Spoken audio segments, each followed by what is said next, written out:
Hello dear students, welcome to our channel. Myself Srishti Agarwal. तो मैं आप सभी क्लास 9 के लिए लेकर आई थी रेमेडियल वर्कबुक सब्जेक्ट साइंस के सॉल्यूशन, जिसमें हमने काफ़ी सारी वर्कशीट देख ली हैं। आगे बढ़ेंगे, स्टार्ट करेंगे वर्कशीट 47 से कंटिन्यू। सबसे पहले देखेंगे वर्कशीट 47, जिसमें फर्स्ट क्वेश्चन है why petrol is used to operate a motorcycle.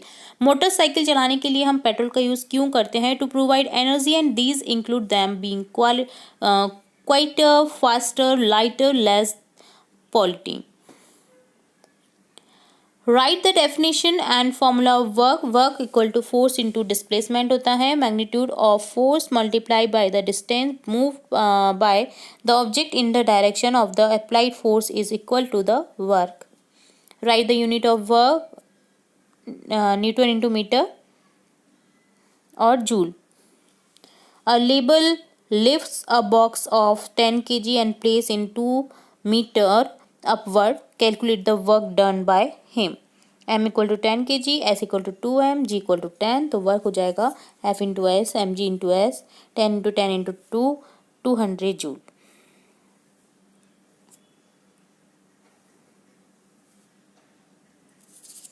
तो ये डन होता है वर्कशीट 47। नेक्स्ट देखेंगे वर्कशीट 48। फर्स्ट क्वेश्चन है what is kinetic energy, right it's formula. When object in motion then it possesses the kinetic energy. Formula equal to E की equal to 1/2 mv²। बहुत ही important formula है, ये learn कर लीजिएगा kinetic energy का। What is the conservation law of energy. Energy can only be transfer from one form to another. It can neither be created nor destroyed. The total energy remain constant. A fan is switched on. Describe the change in energy in the process. Switch on किया fan को, तो ये जो process है उसको describe करना है। And electric energy into mechanical energy, जो इलेक्ट्रिक एनर्जी है वो मैकेनिकल एनर्जी में कन्वर्ट हो रही है। If you hold a book in your hand for 30 minutes, आपने अपने हाथ में पकड़ी एक बुक को 30 मिनट के लिए पकड़ना है। Have you done any work, clarify. क्या आप वर्क कर सकते हैं? उसको दोनों हाथों में अगर पकड़ रखा है तो कोई दूसरा वर्क कर सकते हैं। When displacement is given then work is zero. क्योंकि ऑलरेडी हमारा हाथ घिर चुका है तो हम कोई और काम तो कर ही नहीं सकते हैं, तो जो वर्क प्रोसेस होगा वो जीरो हो जाएगा। A body of mass m is moving with a constant velocity. How much work must be done on the body to bring it to rest, 1/2 mv². What type of energy is there when a spring is compressed and expanded? Potential energy. तो ये done होता है worksheet 48। Next देखेंगे worksheet 49। First question है how many watts are equal to kilo watt. 1 kilo watt equal to 1000 watts.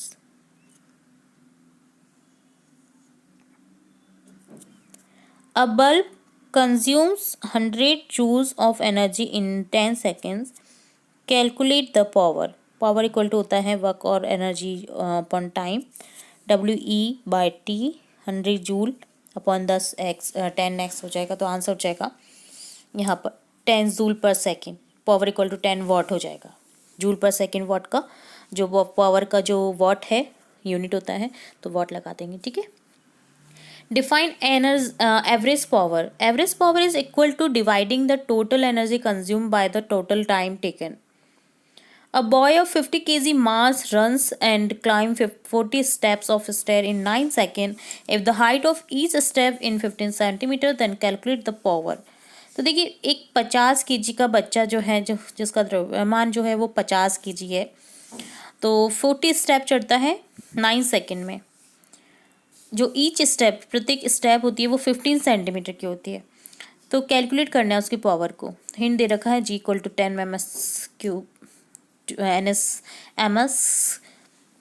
-2। तो यहाँ पर देखिए टोटल जो हाइट है वो निकल जाएगी 14 to 75 6 मीटर। 40 इंटू 15, ठीक है। तो यहाँ पर 6 मीटर निकल जाएगा। टोटल टाइम निकलेगा है यहाँ पर 9 सेकेंड, तो पावर निकल जाएगी mg/t। m 50 into g 10 into h 6/9 333.33 watt. Derive the formula of power. Power equal to work by time होता है, p इक्वल टू w/t हो जाएगा। तो ये डन होता है वर्कशीट 49। और नेक्स्ट देखेंगे वर्कशीट 50 का सॉल्यूशन। ठीक है, तो यहाँ इस वीडियो में हम वर्कशीट 50 देखने जा रहे हैं। फर्स्ट क्वेश्चन है यहाँ पर, Radha ties a cloth hanger with 2 threads, connect the thread with the paper glass and put it on her year. Now she hit the hanger with some soil object. She heard a noise from hanger louder than usual. एक thread लिया उसने hang किया, क्या कहते हैं, paper glass से उसको connect किया, दूसरे साइड को पेपर ग्लास से कनेक्ट किया।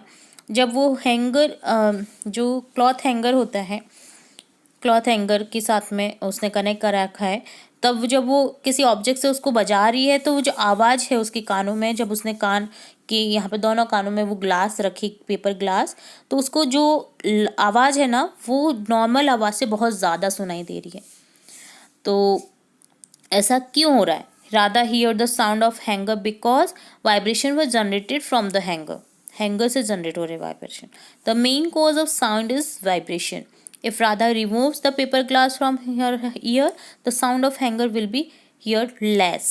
कम सुनाई देगा उसको अगर कान में जो पेपर ग्लास है वो हटा देगी तो। ठीक है, if the following object are beaten with a hammer, which one will produce a maximum sound? किसका सबसे ज़्यादा साउंड लगेगा, बजेगा हैमर से अगर उसे बीट किया तो वुडन कार्डबोर्ड नहीं, iron table no, wet lent no, school bell जो है सबसे ज़्यादा बजेगी।